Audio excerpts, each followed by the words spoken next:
Well, hey there, and welcome back to Heimler's History. Now, if you're just joining us, we've been going through Unit 3 of the AP U.S. History curriculum, and in this video, we're going to deal with the philosophical foundations of the American Revolution. So crack them brain folds open, because we're about to get philosophical. Let's get to it. Now, the main question we're trying to answer in this video is basically this. How and why did colonial attitudes about government change in the years right before the American Revolution? Now, recall that in the last video, I mentioned that when colonial delegates met for the Stamp Act Congress in 1765, they did so to petition the British Parliament to repeal the Stamp Act. And we're used to thinking about the Stamp Act and all the other various and sundry taxation laws as the tinder for the flame that would erupt into the American Revolution, and that is very true, but I have to re-emphasize what I mentioned in the last video. Revolution was not a foregone conclusion to most colonists at this point. The delegates in the Stamp Act Congress petitioned Parliament as loyal subjects to crown and country. Like they just wanted what was due to them as British citizens. And that was still true after all those tax laws were passed and the delegates met for another convention called the Continental Congress in 1774, and here the delegates from every colony but Georgia, where you at, Georgia, deliberated about what the colonists ought to do regarding Britain's increasing legislative tyranny, and despite their differing regional views, they all agreed that the colonies needed to resist further violations of their liberty at the hands of Parliament. But revolution was not their answer. They held out hope that some kind of reconciliation could still be negotiated, and they hoped that there was some agreement that they could come to that would both protect their liberty without disrupting their society and economy. Now, the king and Parliament went ahead and dropped a massive steamer on those hopes by refusing to negotiate with the colonies whom they argued were rebelling against their rightful authority, on which more later. But for now, my question is, where did the colonists learn to think in such ways? Like, why did they long for liberty in ways that the British parentage clearly did not endorse? Well, if you watched the last video, you know the answer. They learned it from the Enlightenment, and in this video, we're going to go much more in depth to explore the ideas that inspired the colonists to yearn for liberty and resist any encroachment upon it. So let's start with my boy John Locke. His work, Two Treatises on Government, deeply influenced the leaders of the colonial delegations in the following ways. Locke argued that a legitimate government can only exist by the consent of the government, which is just a fancy thinky way of saying that the power to govern is in the hands of the people and not in the hands of a monarch. If a government exists, it's because the people will it and allow it to exist. Another potent idea from Locke was the notion that human beings, just by virtue of existing, are endowed with natural rights. These rights are not granted to people by the government or by a king, but rather by the creator, and thus, since those rights were not granted by the government could not take them away, and for Locke, those rights were life, liberty, and property. Additionally, Locke argued that the path to liberty for a people is self-rule through elected representatives, so this really put the kibosh on the idea of hereditary privilege or inherited offices like you saw in Britain. And you could see how a group of people who had really worked these ideas deep into their minds, and who also had no representation in Parliament, and were being crushed under the laws that limited their liberty, might cry foul. And then there was Jean-Jacques Rousseau, whose work on the social contract likewise inspired the colonial leadership. Rousseau argued that given that the power to govern is in the hands of the people, then that means that they are in a social contract with their government, like the people willingly agree to give up some of their power to a government as long as that government agrees to protect the people's natural rights. If laws are passed, for example, that the people do not consent to, then those laws may be considered null and void. So again, back to taxation without representation, you can see how an idea like this would agitate the colonists for rebellion. And the last Enlightenment thinker I'll mention is the Baron de Montesquieu, whose writings inspired colonial leaders to believe that a republican form of government was the best kind of government to preserve a people's liberty. He argued that a government ought to be split into three branches: the executive, the legislative, and the judicial, and each of those branches should be able to check and balance the power of the others. Now, with all these ideas swirling around in their heads, and with the spiritual enthusiasm engendered by the Great Awakening, Americans during this time began to see themselves as a people blessed with liberty, and that any threat to that liberty was a threat to their very lives. And yet, as late as 1774, the delegates at the Continental Congress opened their session by raising their glasses to toast King George. They still wanted to be British citizens. At this point, revolution was not on the table, and this was true not only for members of the Congress, but also for most of the colonial population. So, how did things change? Well, it's more complicated than what I'm about to tell you, but one of the most significant factors was the publication of a little pamphlet in 1776 called Common Sense by Thomas Paine. In this little book, Paine used everyday language to argue powerfully for independence from Britain, and he used biblical examples to show the folly of monarchy, going so far as to call it, quote,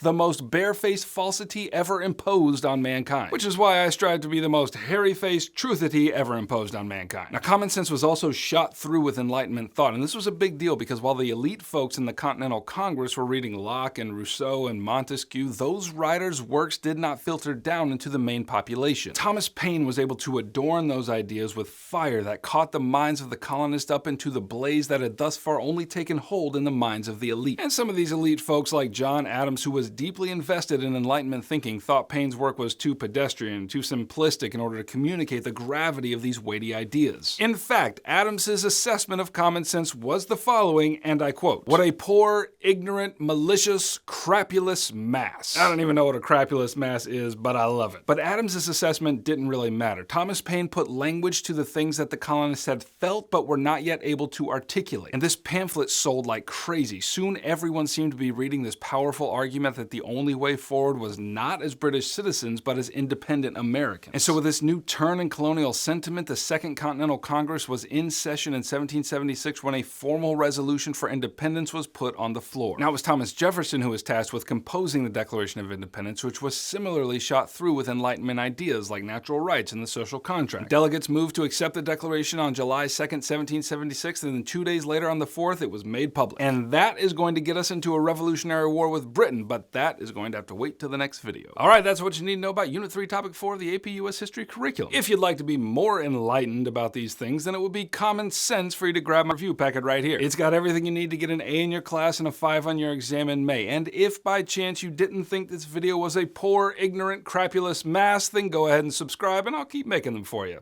Heimler out.